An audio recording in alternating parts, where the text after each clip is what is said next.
Deus, querido Pai, obrigada, Senhor, por mais esta oportunidade que estamos tendo. Que essa reunião de hoje transcorra em clima de muito aprendizado para todos nós. Abençoa-nos, Senhor, em nossos propósitos e que a nossa irmã que fará uso da palavra receba a inspiração desses amigos espirituais que por certo aqui se encontram. Obrigada, Senhor. Graças a Deus e que assim seja. E com vocês, Celi Machado. Vamos lá.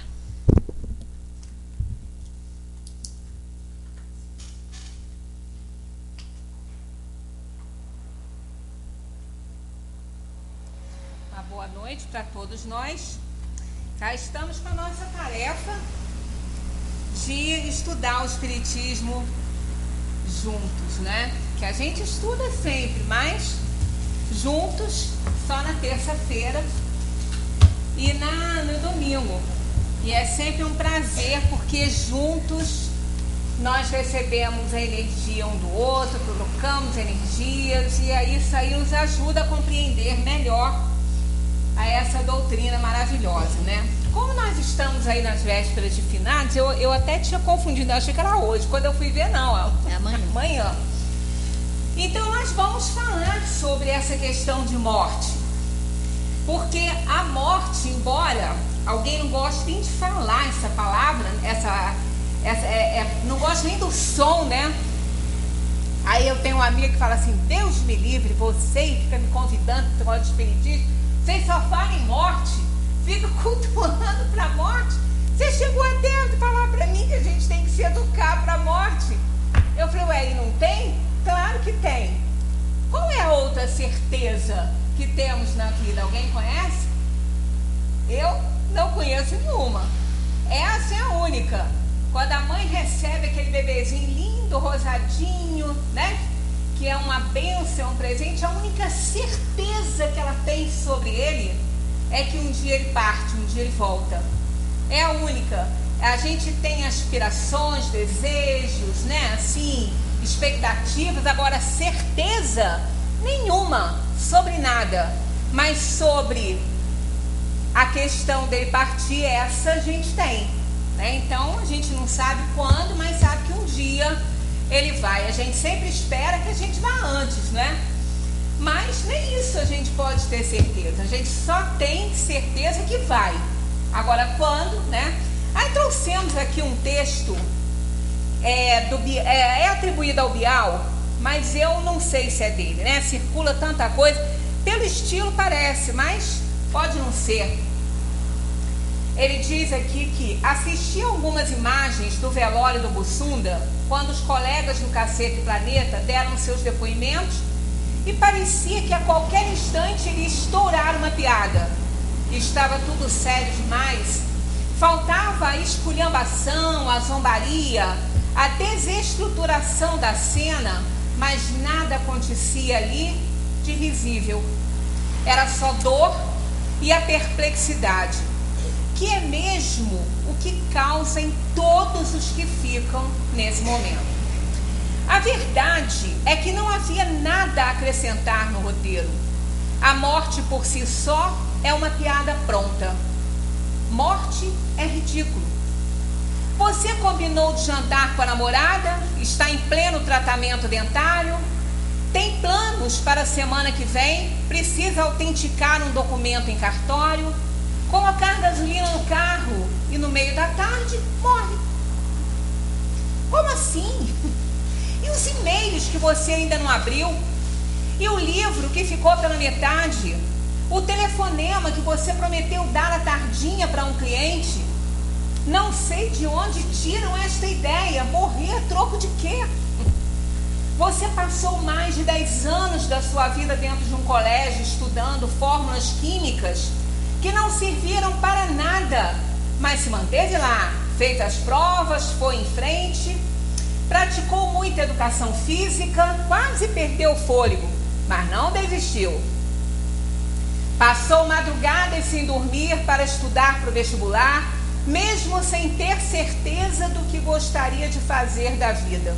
Cheio de dúvidas quanto à profissão escolhida, mas fez. Mas era hora de decidir. Então decidiu e mais uma vez foi em frente. De uma hora para outra, tudo isso termina numa colisão na freeway, numa artéria entupida, num disparo feito por um delinquente que gostou do seu tênis. Qual é? Morrer é um shift. Obriga você a sair do melhor da festa, sem se despedir de ninguém, sem ter dançado com a garota mais linda, sem ter tido tempo de ouvir outra vez sua música preferida.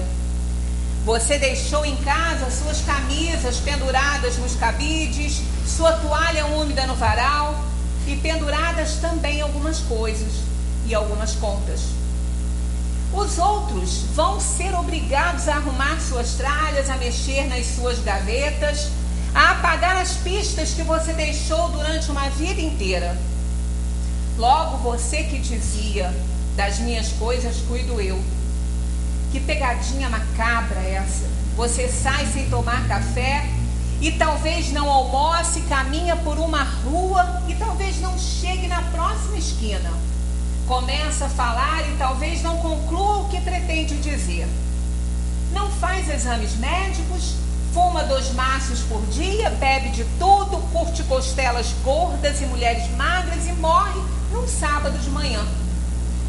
Se faz check-up regulares e não tem vícios, morre do mesmo jeito. Isso é para ser levado a sério? Tendo mais de 100 anos de idade, vá lá. O sono eterno pode ser bem-vindo. Já não há muito mesmo o que fazer. O corpo não acompanha a mente e a mente também já rateia, sem falar que há quase nada guardado nas gavetas. Ok, hora de descansar. Mas antes de viver tudo isso, morrer cedo é uma transgressão, desfaz a ordem natural das coisas. Morrer é um exagero.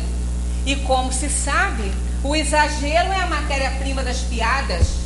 Só que esta não tem graça. Por isso, viva tudo que há para viver. Não se apegue a coisas pequenas e inúteis da vida. Perdoe sempre. Bonito esse texto, tem toda a cara dele. E é exatamente isso. Sabemos que vamos. Sabemos e temos certeza de que vamos. Mas não sabemos quando, né? Ainda bem, porque agarrados à vida como somos, se soubéssemos quando, sofreríamos muito, né? Não somos Santo Agostinho, não somos São Francisco de Assis.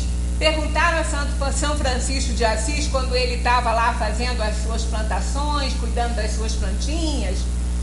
Um discípulo perguntou para ele: mestre, se você soubesse que você fosse morrer daqui a 4, 5 horas, o que você ia fazer? Ele falou: continuaria plantando as minhas plantinhas até o momento.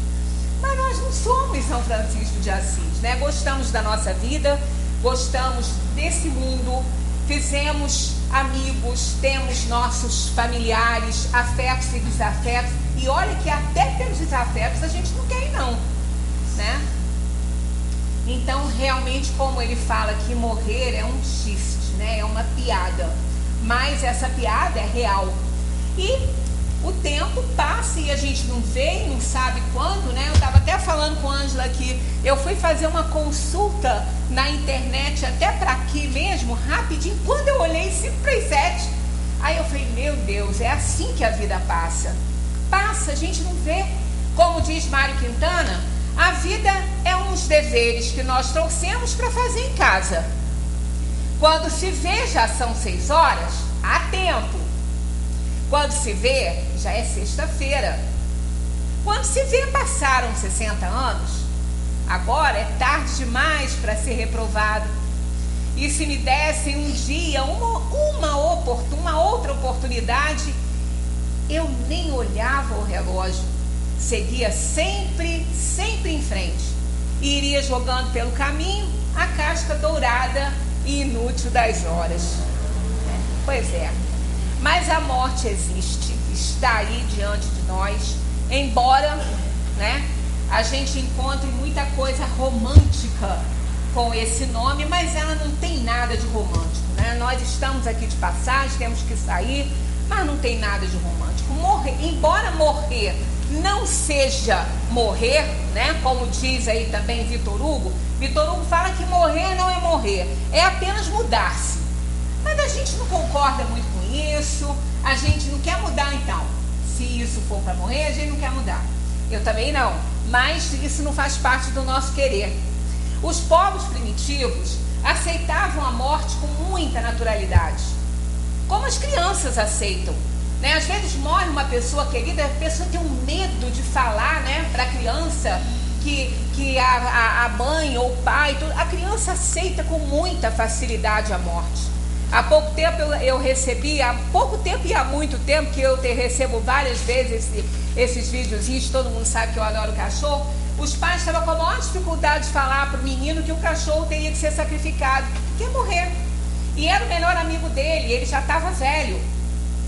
Ele tinha quase a idade do garoto, ele cresceu com o menino. Então, para falar com ele que ele ia ficar sem aquele animal, aí o veterinário foi para conversar, a família toda, e aí eles foram falar com ele, ele falou assim: eu já sei. Mas como você sabe? Eu já sei tudo, eu já sei que ele vai morrer. Eu sei que eles vivem pouquinho. Sabe por quê que eles são assim? Porque eles já nascem sabendo aquilo que eles vieram nos ensinar, que é o amor. Eles vivem pouco por isso. Então o garotinho, né? E também as pessoas, as crianças, eu já contei essa história aqui, um médico oncologista conversando com uma criança também, e ele triste porque não tinha jeito, ela estava em estado terminal, ele perguntou qual era o sentimento dela, ela falou que ela tinha muita pena de morrer, que ela tinha muita pena da mãe dela. Ele falou: mas você sabe o que é morrer? Ela falou assim: olha, eu quando eu durmo, eu durmo na cama da minha mãe. Aí depois, quando meu pai chega, ele me leva para minha cama. Eu vou dormindo, então eu durmo na minha cama e acordo em outro lugar.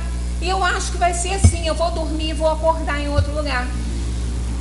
Então as crianças falam com muita naturalidade, né? E ele disse: e o que você mais tem pena de deixar? Ele falou assim, ela falou assim: eu tenho muita pena, que a minha mãe vai sentir muita saudade de mim.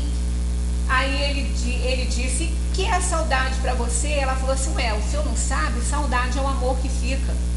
Então as crianças são muito simples, elas aceitam, elas conhecem, elas são sábias muito mais do que nós, que já estamos tão mesclados de inferioridade, né? A alma não é criança, mas ela está no corpinho infantil. Então aquelas coisas ruins que ela até traz no arquivo dela ainda não estão no nível de consciência. Então ela tem mais facilidade para aceitar e está há menos tempo grudada naquele corpinho, né? Então tem mais facilidade. Então os antigos e as crianças, eles têm uma facilidade muito grande de lidar com isso. As religiões deveriam ter autoridade também para consolar o coração das pessoas que passam por esses momentos difíceis, mas infelizmente esse terror todo vem até por conta das religiões mesmo, que de certa forma querem prender as pessoas ali junto e aterrorizam de tal forma que acham que só ali que elas vão encontrar conforto e consolo, e isso não é assim, não é verdade, né? Então acabam fazendo um terror muito grande. O pavor da morte pode ter origem também no pavor da solidão, da escuridão, do nada, né? Mas aí a gente vê que não é bem assim, né? Ainda em nossos dias, olha que a gente já está aí com bastante ensinamento, conhecimento sobre tudo isso, né? Os mortos ainda estão envolvidos num clima macabro. Tem pessoas que não veem de jeito nenhum um corpo morto, não pode nem olhar, não entra, não passa na porta de um cemitério, Deus me livre, de uma capela mortuária. Tem pessoas que não vão até os corpos olharem nem dos seus afetos, não conseguem. Então a morte ainda ela envolve tanto pavor nas pessoas, causam tanto horror. E a gente sabe que isso aí é cultural, porque para muitos a morte transforma o homem num cadáver, risca-o do número dos vivos, tira-lhe todas as possibilidades de ação e, portanto, de significação no meio humano. Todas as pessoas quase sempre se referem àqueles que já morreram no passado, né? Mas eles estão vivendo, eles não estão mortos, eles não deixaram de existir, eles não são passados na vida de ninguém, de forma nenhuma. Mas para muita gente, o morto está morto, dizem os materialistas, a população ignorante dessa lei, né, da sobrevida. E o próprio Papa Paulo VI, numa declaração dele, que por sinal foi muito infeliz ele ter feito isso, né? Ele declarou, e a imprensa mundial divulgou, e saiu em todos os noticiários e revistas, ele declarou assim: existe uma vida após a morte, mas não sabemos como ela é. Quer dizer, isso aí consola quem? Né? Você já está privado da presença física de um amor, de um afeto, de um ente querido, e ainda não sabe para onde vai, o que vai ser dele, como que vai ser a vida dele, né? Então isso não consola, isso causa até muito mais terror, né? Se a própria igreja ignora, né, essas situações, quer dizer, e tem uma força grande no meio social, fica muito complicado. Tem um poema aqui de um escritor inglês, Alden, que esse poema foi até usado no filme 4 Casamentos e um Funeral, se eu não me engano o título é esse. É muito lindo, mas olha só que dor, né, de uma pessoa que acha que a morte é o fim, né? Parem os relógios, cortem o telefone, impeçam o cão de latir, silenciem os pianos e com um toque de tambor tragam o caixão. Venham os pranteadores, voem em círculos os aviões, escrevendo no céu a mensagem: ele está morto. Ponham laços nos pescoços brancos das pombas, usem os policiais luvas pretas de algodão. Ele era meu norte, meu sul, meu leste e oeste, minha semana de trabalho e meu domingo, meu meio-dia, minha meia-noite, minha conversa, minha canção. Pensei que o amor fosse eterno, enganei-me. As estrelas são indesejadas agora. Dispensem todas, embrulhem a lua e desmantelem o sol.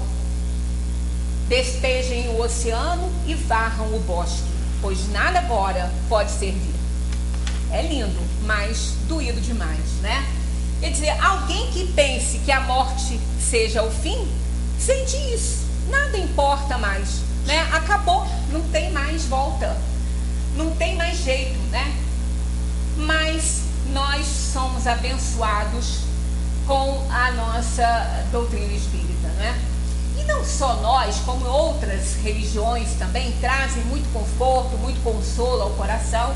Todas as religiões reencarnacionistas, e a católica só não é de uns tempos para cá, porque foi reencarnacionista, todo mundo sabe disso, né? Os pais conhecem muito bem essa filosofia, e então não deveria ser assim, né?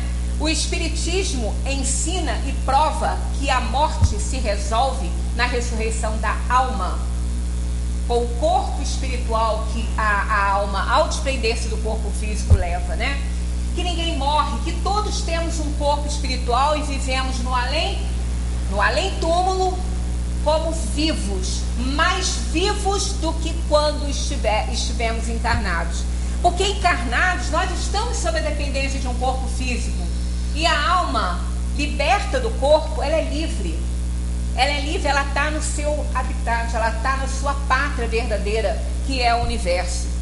Paulo de Tarso proclamou que o corpo espiritual é o corpo da ressurreição na Epístola aos Coríntios, né? É o corpo com que Jesus apareceu depois para os seus discípulos, para Madalena. Então é com esse corpo que nós adentramos ao plano espiritual, que nós retornamos à pátria verdadeira, que tem a cópia desse corpo que nós estamos usando.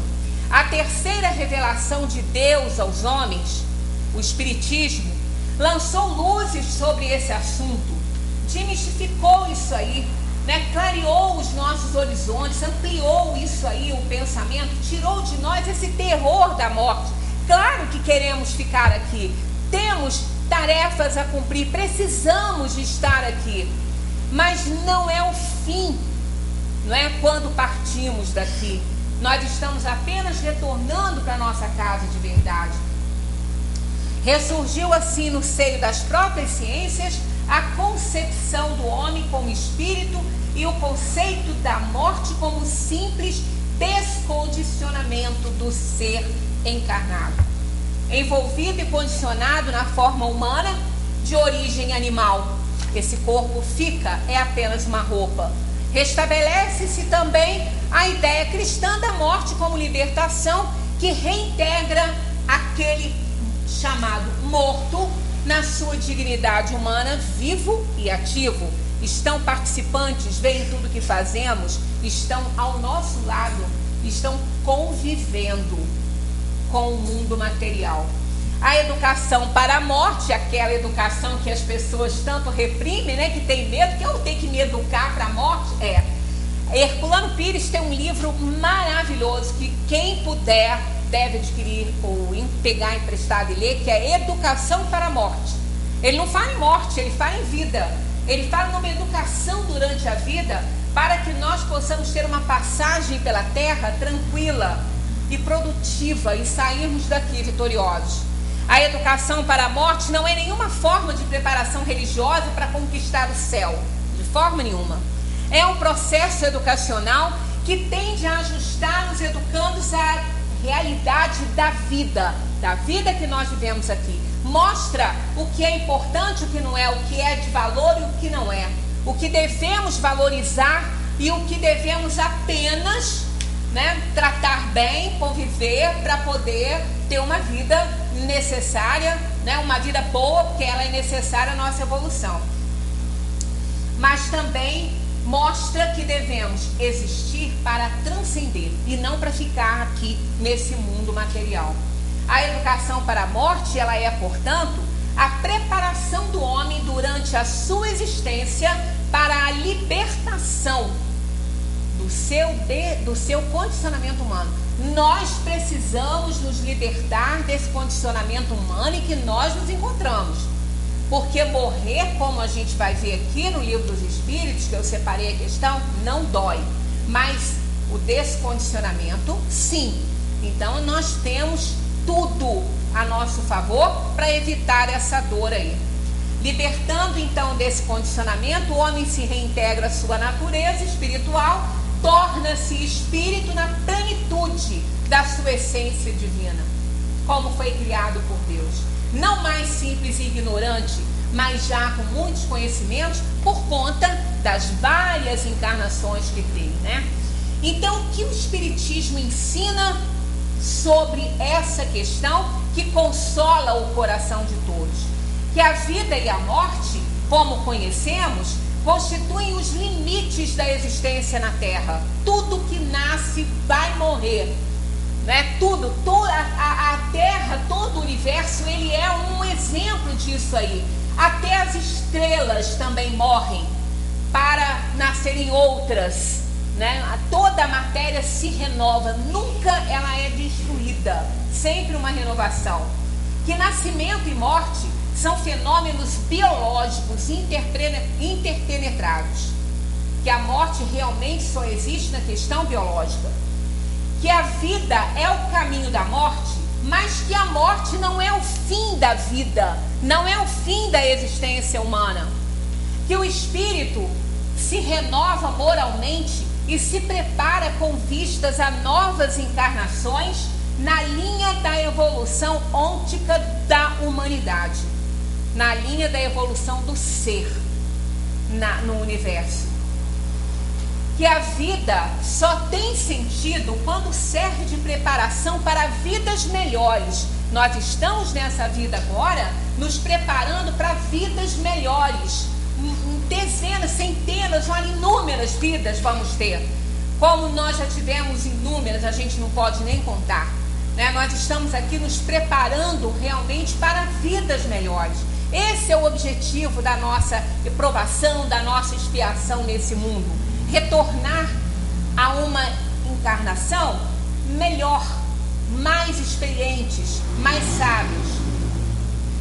Que a morte marca o limite da tarefa que nos foi confiada e nos transfere para o plano de avaliação de nós mesmos e do que fizemos, que é a consciência. Então, quando chega o nosso momento, às vezes a gente fala assim, mas fulano tinha tanto ainda que fazer aqui.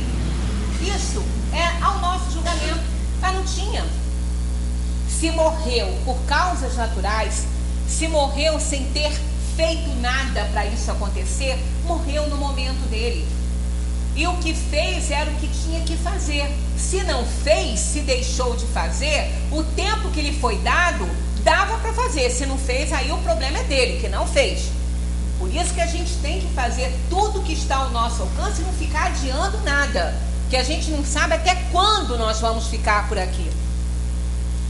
Que preparando-se para a vida, educa-se para a morte. Preparando os homens para a passagem natural do mundo material para o mundo espiritual. Né? Então, a gente só precisa fazer a nossa parte. A gente precisa se educar para a vida que nós estamos tendo, para ver o que realmente é importante nessa vida, entender que não somos daqui, que vamos partir. No momento a gente vai sair daqui, vai ter que deixar tudo aqui.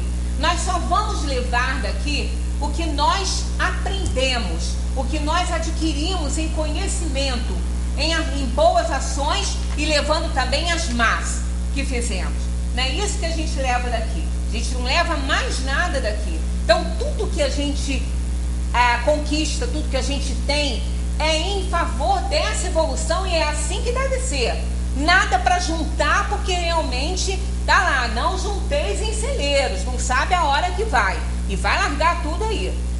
Então nós deixamos muito um grande problema realmente que a gente enfrenta, e que a gente se ocupa tanto com a vida que a gente esquece de viver, né? A gente esquece de fazer aquilo que realmente importa. O Espiritismo, então, arranca da mente humana a visão errônea da morte como escuridão, como solidão e terror, substituído pela visão da luz nos planos superiores, do qual a verdadeira vida flui para a Terra. Então, a Terra é uma cópia grosseira. A vida sempre flui dos planos superiores para cá. A vida aqui é uma cópia grosseira da vida que a gente tem quando nós estamos sem a matéria.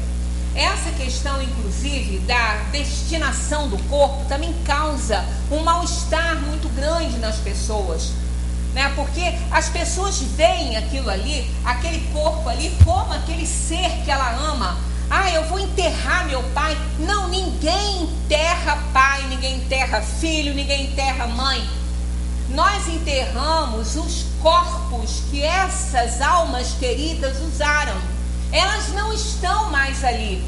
Elas não estão mais, elas não vão ser enterradas. Quem vai ser enterrado é o corpo que não serve mais, que morreu. Mas o corpo não é a alma, né? O corpo não é a alma. Inclusive, num dos livros do Chico Xavier, num deles que eu não sei qual dos livros, eu me lembro que eu vi isso escrito, nem foi em livro, por isso que eu nem sei o nome, mas foi assim uma coisa separadinha, né? Um cartazinho separado, ele comparando, fazendo uma metáfora da vida, né? Estava conversando com alguém fazendo uma metáfora da vida. Então ele disse que ele comparava a uma charrete, né? A uma carroça, uma charrete assim, com o seu condutor e o cavalo. E aquilo ali vai agindo, ele vai usando aquela carroça, aquela charrete ali, o cavalo vai puxando e ele lá conduzindo. Mas ela pode quebrar. Essa carroça quebra. Aí o que se faz? O que ele vai fazer? Ele está andando, a carroça quebra. Não pode mais andar, não tem mais condição. Então o que ele faz? Ele sai da carroça, ele desatrela a carroça do animal, monta no animal e sai, né? Então ele faz essa metáfora da vida assim: a vida, o corpo, o homem, o corpo, o perispírito e o espírito. O corpo é a carroça, o perispírito é o cavalo e o espírito é o condutor. Então, se a carroça quebra, ele sai da carroça, monta no cavalo e sai. Então, se o corpo se desagrega, se o corpo é ferido de morte, ele deixa o corpo, pega o perispírito, que é o fluido que o ligava ao corpo, e adentra a dimensão espiritual. Então, achei muito interessante essa metáfora, porque é mais ou menos isso. Até que outra carroça lhe é dada, para que ele continue o seu trabalho. Aí ele atrela o cavalinho de novo na terra e vai viver e vai fazer suas experiências até que passe por tudo novamente. Então o corpo, a destinação que se dá ao corpo, aquela carroça ia para a sucata.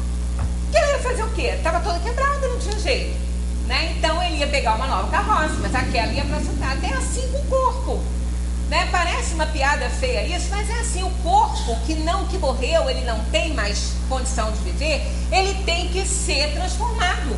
E ele vai ser transformado nos gases que o formam. Como essa mesa é feita dos mesmos gases que o nosso corpo, dos mesmos elementos da terra. Mesma coisa, um corpo incinerado, um corpo cremado, quando ele se transforma nos gases, ele é transformado nos mesmos gases que isso aqui for queimado também vai ser. São nos elementos que a terra oferece, nos elementos químicos que a terra oferece.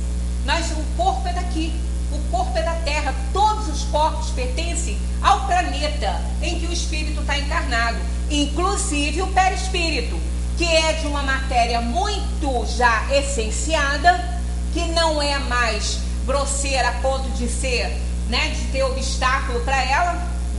É uma matéria essenciada, quintessenciada, mas não tanto quanto a alma, que é a energia. Então ela precisa desse perispírito para guardar a sua individualidade, para que ela possa se manifestar nas regiões materiais, para que possa haver um intercâmbio mediúnico, porque é através dos fluidos do perispírito que tudo acontece. Então ela necessita disso, ela leva isso, e o corpo físico fica. Então a destinação que nós damos a esse corpo não importa, temos que ter respeito por ele, muito respeito, tanto antes quanto depois, né? Tanto quando vivemos, quanto nós estamos nele, porque precisamos cuidar dele, fazer que tenha saúde, porque é o nosso templo, é o nosso instrumento de trabalho. Assim como o seu lavrador cuida bem da sua enxada, da foice, do caminhão, seja do que ele usa lá, nós, né, aquele médico cuida bem do seu estetoscópio, do seu bisturi, porque ele sabe que ele trabalha com aquilo ali. Então nós, espíritos, precisamos cuidar desse instrumento valioso que é o corpo, com o qual nós operamos a nossa evolução aqui no mundo, em todos os mundos materiais. Então precisamos cuidar muito bem dele, é o nosso templo. Precisa estar saudável, ele precisa não ser contaminado, não ser prejudicado pelos nossos excessos, pelos nossos vícios, porque ele é muito importante para a gente. E após a morte dele, ele também merece respeito, até que seja entregue ao elemento da natureza que vai fazer a transformação, seja na terra, seja no fogo. Então até eu ainda prometi comentar sobre isso, que há muitas dúvidas, porque Friburgo tem crematório, e as pessoas estão buscando muito, procurando muito isso, e tem muitas dúvidas a respeito disso. Principalmente os espíritas que sabem que a vida continua, que o espírito não morre, porque o materialista não tem essa dúvida. Aquele que escreveu aquele poema não vai ter essa dúvida, porque para ele morreu, acabou, né? Mas nós sabemos que não acaba. Nós sabemos que muitas vezes a gente aprende no espiritismo que o espírito pode ficar ligado ao corpo por tempo indeterminado e tempo variado, né? de uma alma para outra, porque isso depende do nível evolutivo. Então a dúvida das pessoas é sobre essa questão, que o espiritismo tem a falar sobre isso, se é a favor, se não é. Não há nada contra, absolutamente nada contra. A cremação de cadáveres, de corpos, ela está presente desde que o homem está no mundo. Pelo contrário, no início ela era muito usada. Os gregos, os hindus, até hoje, né, eles fazem isso. Então a cremação não tem, o espiritismo não tem absolutamente nada contra essa questão da destruição do corpo pelo fogo. Nada, absolutamente nada. Ah, mas e aí? Vem a pergunta: o espírito pode sentir se ele estiver ligado ao corpo? Bem, o que nós aprendemos no espiritismo é que tudo que acontece com o corpo após a morte desse corpo, tudo que acontece com ele, pode haver uma repercussão na alma por conta da ligação que essa alma ainda possa manter com esse corpo. Mas é qualquer coisa que aconteça, não é apenas a cremação. Aquele espírito que estiver ao seu corpo ainda, ele pode sentir um desconforto, ele pode sentir alguma coisa por conta da cremação? Pode. Jamais ele sentirá um corpo queimando como se ele estivesse vivo. Isso não acontece, porque não há mais filamentos nervosos nesse corpo que já morreu, para que o perispírito possa acionar. O perispírito não estará mais lá. Ele já não estará ligando nada. Ele não está mais ligando o espírito ao corpo. O corpo morreu, isso é retirado. Esse fluido é retirado. Não existe mais. O corpo está totalmente insensível. Não existe mais nenhuma correspondência de dor ali. Então não existe a possibilidade de um espírito sentir-se queimando como se ele estivesse sendo queimado vivo. Essa possibilidade não tem. Agora, ele pode ter uma repercussão daquele ato? Pode. Se ele estiver muito ligado ao corpo, pode. Mas aí, a inumação também. O sepultamento também vai dar a ele uma sensação ruim, porque o corpo vai se decompor. O corpo vai sofrer as transformações naturais e não tem como escapar, né? Nós estamos num mundo de provação e expiação, onde os corpos demoram a ser decompostos. Nossos corpos são pesados, são densos, muito densos. Não estamos num mundo de regeneração, onde a morte não traz esse trauma todo, a morte do corpo. Mas nos planos materiais de provação e expiação, sim. Tanto que isso é uma das provações e das expiações dos espíritos encarnados nesses mundos. Aí então vem a pergunta: então não tem por onde escapar? Claro que tem, lógico que tem. Porque o espírito só passa o que ele tiver que passar. Um espírito que compreende que a vida é apenas uma passagem, que ele não permanece aqui, que ele não é daqui, que ele vai ter que sair daqui. Uma pessoa que dá mais valor à alma do que ao corpo não passa por isso. Não tem esse mal-estar quando deixa o corpo. Claro que existe uma ligação, sempre existe. São dezenas de anos que passamos ligados a um corpo físico que, quando foi formado, uma extensão do perispírito levou, né, essa condição para ser molécula por molécula o espírito integrado ao corpo físico, integrando-se ao corpo físico. Então, claro que vai haver. Mas não vai haver nada tão doloroso se a pessoa fizer esse desprendimento antes dela de chegar o dia da morte dela. Isso nós não precisamos esperar ficar doente para isso, nada disso. Ao longo da vida, essa preparação, essa educação para a morte, que a gente fala, que o Espiritismo ensina, que Herculano disserta muito bem no seu livro, nos ensina essas coisas. A gente gosta da Terra, gosta, a gente ama isso aqui, ama, mas isso tem que ficar aqui, a gente não pertence a esse mundo. E as pessoas que nós amamos, nós não nos afastamos dessas pessoas, nós não ficamos longe delas. Quando o espírito parte, ele não some, ele não vai para lugar nenhum especial, ele vai para a dimensão espiritual. Essa dimensão está aqui nesse ambiente também. Nós temos a dimensão material e a dimensão espiritual. Não é um mundo à parte, não é um mundo especial, não. É apenas uma outra dimensão. Eles escutam o que falamos, eles sentem o que sentimos, estão junto de nós o tempo inteiro. Porque os espíritos se aproximam pelo pensamento, sabem o que estamos passando, o que estamos vivendo. Se não podem ajudar, provavelmente não podem. Eles pedem auxílio a outros espíritos que podem fazer isso, que podem nos ajudar. Então eles sabem de tudo, eles não estão longe, eles eles nos veem o tempo inteiro. Agora, nós não podemos vê-los. Essa é uma das provações e expiações de um espírito encarnado num mundo assim. Nós temos que aprender a conviver com a ausência da presença física daquela pessoa. Mas tenhamos que ter a certeza que elas continuam vivendo, estão junto da gente, podem nos ouvir. Podemos conversar com elas, falar aquilo que a gente não falou, que a gente desejaria ter falado. Estão nos ouvindo e com muita clareza.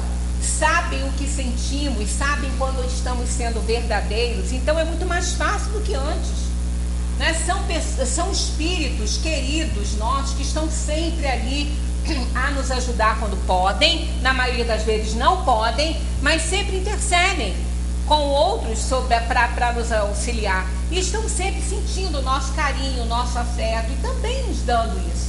Ao nos desprendermos à noite pelo sono do corpo, nós nos encontramos com eles. Não lembramos porque ao retornar o corpo é denso. O cérebro às vezes não consegue, né, segurar as imagens, o que aconteceu, mas nós nos encontramos, nós nos visitamos, eles nos visitam. Então não estão longe de nós, estão sempre junto de nós. Agora, essa questão realmente do desprendimento, é necessário que a gente faça esse trabalho.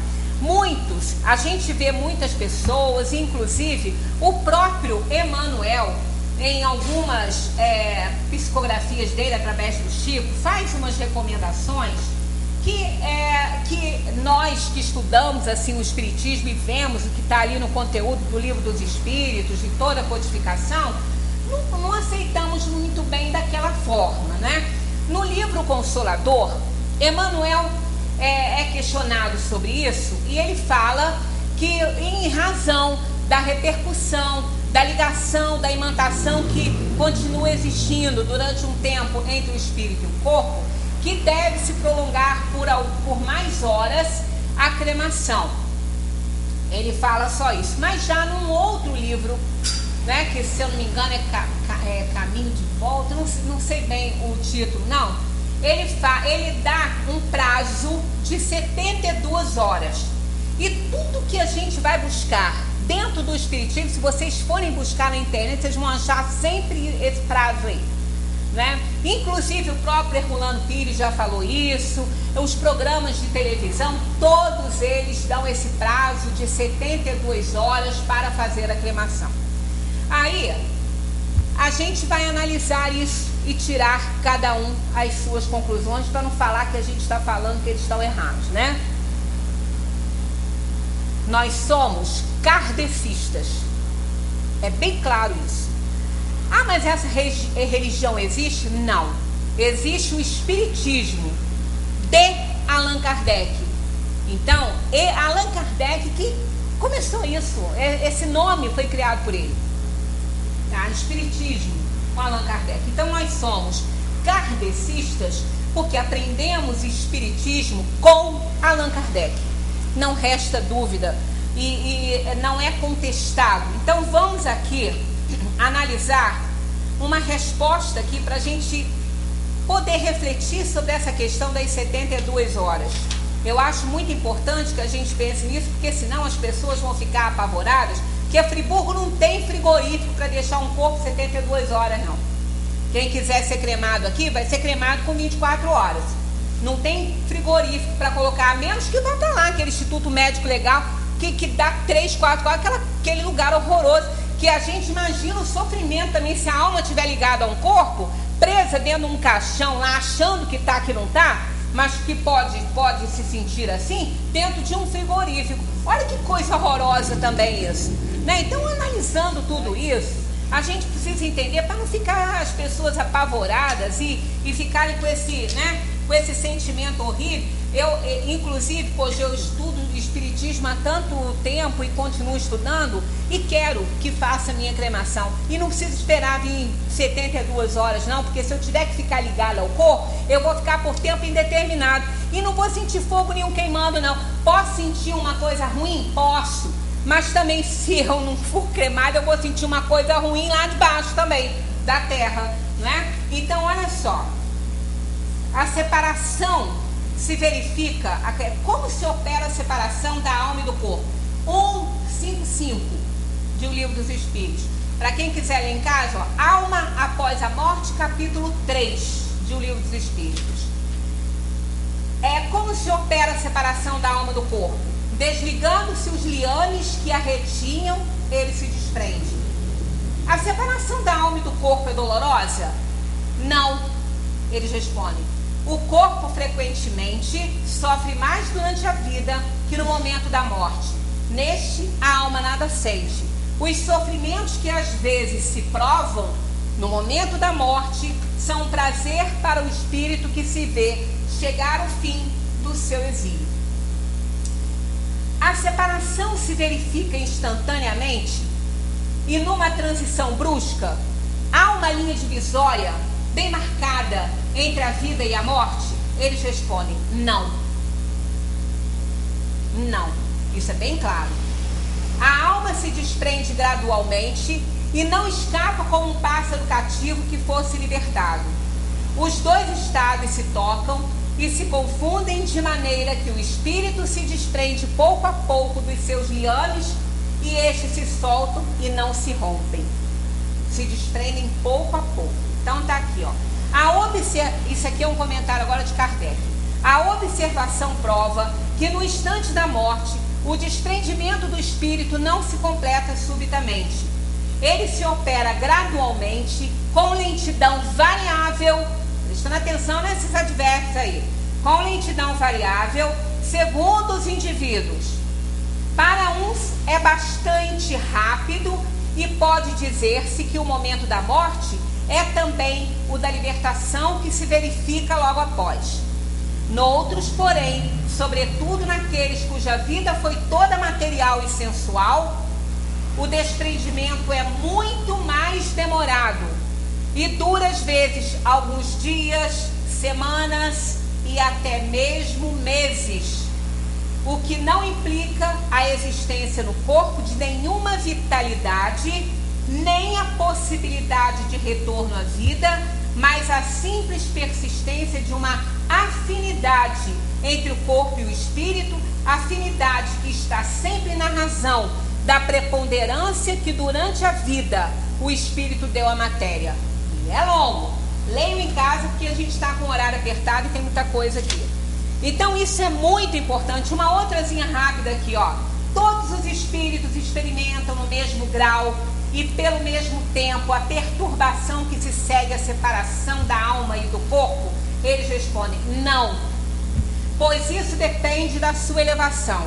Aquele que já está depurado se reconhece quase imediatamente porque se desprendeu da matéria durante a vida corpórea, enquanto o homem carnal, cuja consciência não é pura, conserva por muito mais tempo a impressão da matéria. Tem alguma coisa falando em 72 horas aqui? Em 36, em 24, seja o que for? Ora, claro que não. E nessa segunda matéria que eu li, desse outro livro, ele não só dá esse número, 72 horas, quando diz que depois disso não há possibilidade de sentir mais nada. Está de acordo com isso aqui? Está de acordo com o que a gente leu aqui? Não.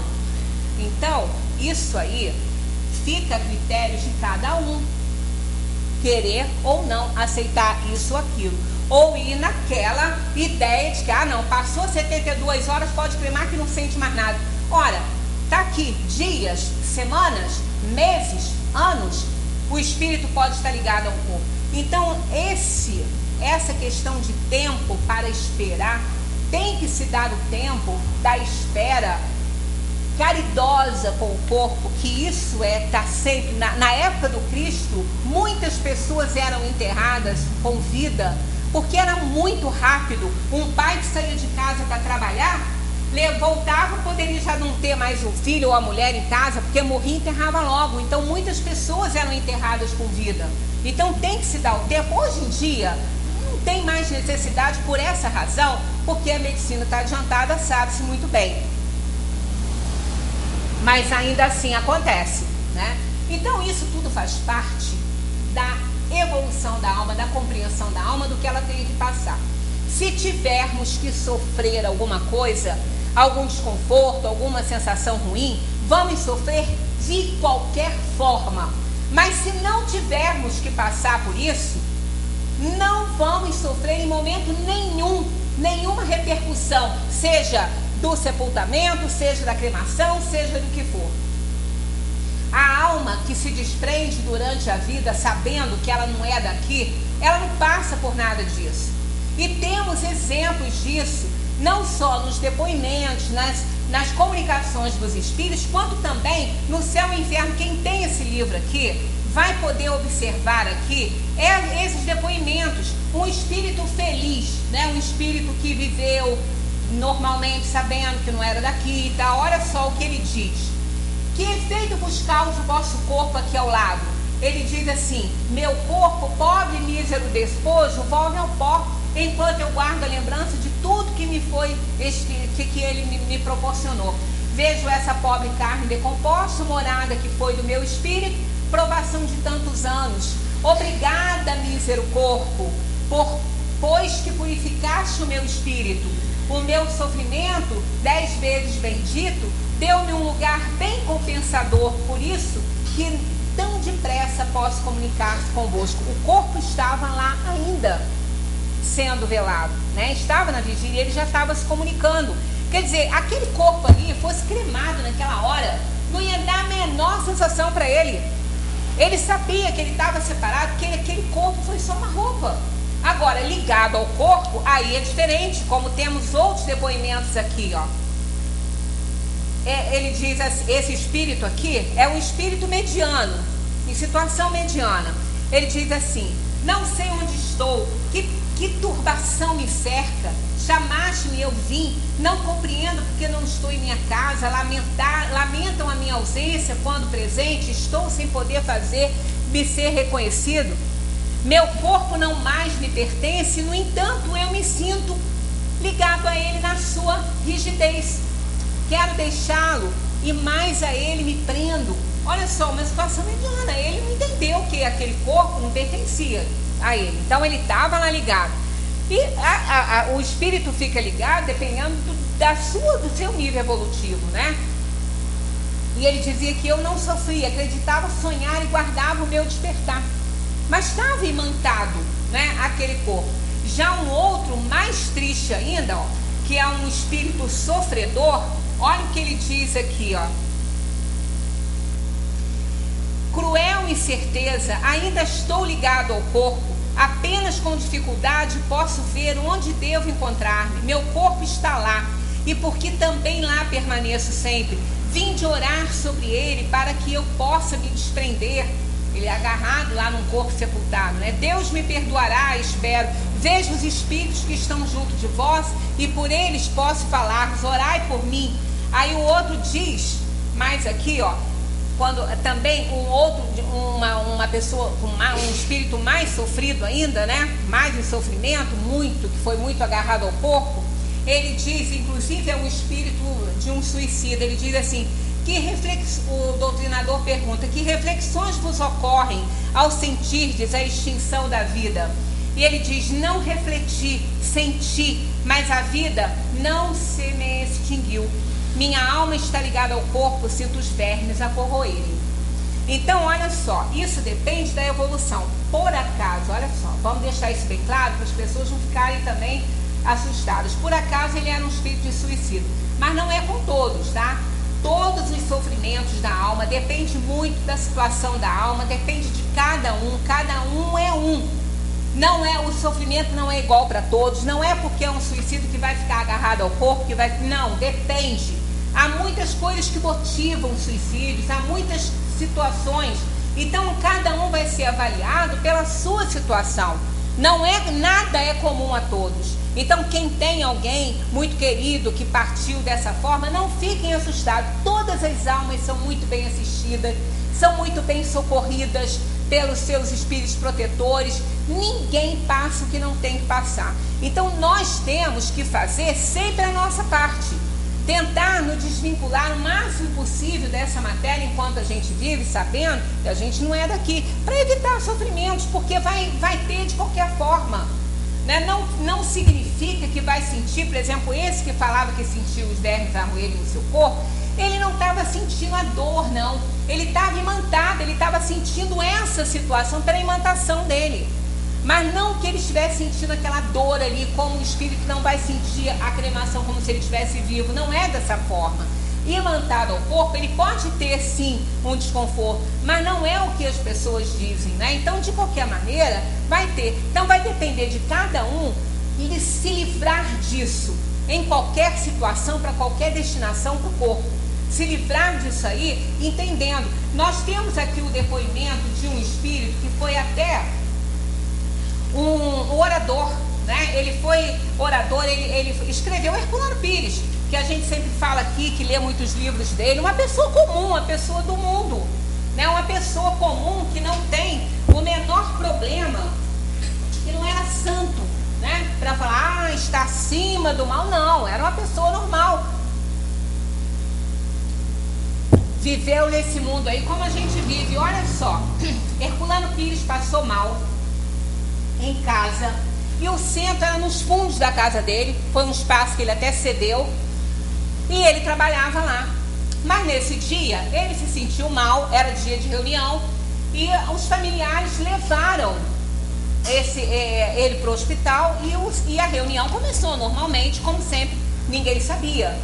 Foi apenas anunciado que eles tiveram um compromisso, que não podiam comparecer à reunião, que a reunião começasse, e assim foi feito. Num determinado momento da reunião, eles recebem uma visita, que quando Herculano chegou no hospital, ele desencarnou. Ele tinha tido um ataque do coração e morreu. Aí eles tiveram uma surpresa no meio da reunião, que ele iria comparecer. E tinha até parente dele lá. Então estava assim, um médium psicografou: família querida, vivendo contigo dias felizes e amenos, na experiência do lar prossegue a vida. Coragem e otimismo, não quero pompas nem velas, apenas a simplicidade do professor do interior em metrópole de céus e estrelas. Sustenta em apoio vibratório a casa, ampara o livro da codificação, e eu, em espírito ou memória, ao lado dos amigos espirituais, contigo estarei sempre. No apostolado de pregar e servir a doutrina dos espíritos, com o mestre de Lyon, Virgínia querida, mais esposa do que esposo fui, já não tem falar nem riso, não mais o poeta, mas que semblante triste o teu, volte ao que era, como o tempo na casa velha. Tudo é vida, das noites de rima, doutrina e cozinha. Lar, amigos, não é confusão, é nova sensação. Há de viver, sentir que já não sou corpo, mas alma até que enfim. Desculpe, sou espírito de verdade, amparado em novas luzes, a nossa luzinha que ajudaste a construir. No momento, adeus, menos choro e mais café. Se há dificuldade de captar a escrita, imagine a de despertar aqui, para dizer aos meus da sobrevivência da alma e muita paz em Jesus. Isso, o corpo estava no hospital ainda, nem no velório ainda estava. E ele já tinha ido lá na reunião dele dar essa comunicação. Agora me dizem, se cremasse aquele corpo lá no hospital, ele sentiria? Claro que não, porque ele estava desprendido. Ele não estava agarrado àquele corpo. Então não depende de cada um de nós nos livrar dessa dor, da destinação do corpo, seja ela qual for. né? Então não tem uma imposição de 24, de 36, de 72. Temos que nos desligar, porque o espírito pode ficar ligado anos e sentir-se no corpo, que nem existe mais. Quando houve lá a explosão lá de Hiroshima, só ficou uma mancha no lugar das pessoas. Mas há que pensar que aquelas pessoas não ficaram imantadas, elas tinham um corpo. Elas têm um perispírito que tem a mesma forma do corpo e a aparência do corpo, que está aqui, não é no corpo. Então não precisa ter o corpo para isso. Se bem que o corpo é mais um elemento que dificulta, segundo os druidas. E isso eu não encontro essa afirmativa na doutrina, mas eu acho bem coerente. Os druidas, todos sabem que Kardec teve uma encarnação em que ele fez parte dessa filosofia druida, que era maravilhosa. Há quem fala que eles faziam um sacrifício humano, nada disso. Isso foi caro, coisa de imperador que queria justificar as suas tragédias, né? Então, olha o que ele diz aqui quando faz uma pergunta a um mestre druida. Ele fala assim: por que os druidas queimam seus mortos? Ele diz assim: por motivos práticos. Há pouco espaço na Inglaterra para cemitérios e seria antissocial ocupar o espaço dos vivos, mas também para contentar o espírito. A cremação facilita ao espírito desligar-se quase que imediatamente do seu corpo. Se o corpo não é cremado, demora muito para o espírito conseguir libertar-se de tudo, porque vê constantemente o seu corpo. É como se eu abandonasse uma casa que ainda é minha. Ao contrário, se vendo minha casa com todas as minhas coisas, estou bem mais livre para ir embora. Né? Então, claro que isso aqui é uma filosofia, mas faz sentido dentro do que a gente aprende. Porque o espírito não está imantado na parte física, mas existindo a parte física é um que a mais. Né? Não existindo a parte física, ele fica mais livre para reagir contra essa imantação do seu corpo físico. Então o espiritismo não tem absolutamente nada contra a ação de cremar corpos, e quanto ao tempo, vai depender de cada um, da elevação, do desprendimento de cada um. Nós teríamos muitas coisas ainda para falar sobre essa questão de morte, mas o nosso tempo já está esgotado. Então, só para a gente encerrar, não tenhamos medo da morte. A gente tem que ter medo da prestação de contas. Isso é que a gente tem que ter medo. Mas para isso também não precisa. É só a gente fazer a nossa parte, cumprir a nossa parte. Não precisa ser santo. Herculano Pires não foi santo. E, no entanto, olha só que maravilha. Deu uma comunicação ainda com seu corpo no hospital, sendo ainda quase que ressuscitado ainda, né? Então, isso depende de cada um de nós. Nós não tenhamos que ter medo, a gente tem que ter fé. Que aconteça o que acontecer, jamais estaremos desamparados. Jamais estaremos sem o apoio da equipe que vai nos ajudar, do nosso anjo da guarda, que não nos abandona em momento nenhum, muito menos nesse, que vai estar conosco. Jamais estaremos sozinhos. Zé Manel brincava dizendo que a gente morre sozinho, né? Que não vai com padre, não vai com pastor, que não vai com orador do centro, mas não vai sozinho em termos espirituais, não. A gente não vai sozinho porque ninguém quer nos acompanhar nessa, não. Vocês querem acompanhar alguém? Ninguém quer, mas os espíritos são tarefeiros para isso, eles estão ali para nos ajudar. Tenhamos fé, façamos como aquele cão, né? Já contei essa história aqui, um paciente em estado terminal, muito medo da morte, falou para o médico: doutor, o que existe do outro lado? Eu sei que eu estou no fim, eu estou com muito medo de morrer. O que existe do outro lado da vida? Ele falou: não sei. Ele falou: mas o senhor me fala isso com essa calma. É porque não é o senhor que está morrendo, né? Ele falou: meu amigo, eu não sei. Quando chegar meu momento também eu não sei. Aí ele escutou um barulho do lado de fora, o consultório era perto da casa desse médico, era o cão do médico arranhando a porta para entrar. Isso não tinha acontecido, ele ficou meio constrangido, mas o cão não parava, ele abriu a porta. Quando ele abriu a porta, o cão pulou em cima dele. Aí ele falou, tá vendo esse cão? Ele nunca esteve aqui. Ele não sabia o que ele ia encontrar aqui dentro. Quem ele iria encontrar aqui dentro, além de mim. Mas essa certeza ele tinha, que o dono dele estava aqui. E é com essa certeza que a gente tem que entrar do outro lado da vida. Eu não sei o que tem lá do outro lado, mas com certeza o meu Senhor estará lá.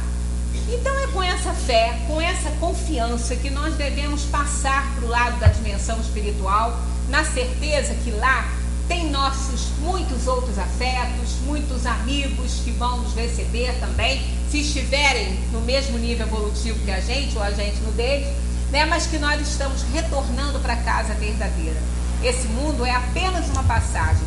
Não vamos fazer cultuação de corpos amanhã, vamos fazer cultuação de vidas, de espíritos que não estão no passado na nossa vida, mas que vivem no presente, que são nossos amores, continuam sendo, estão junto de nós.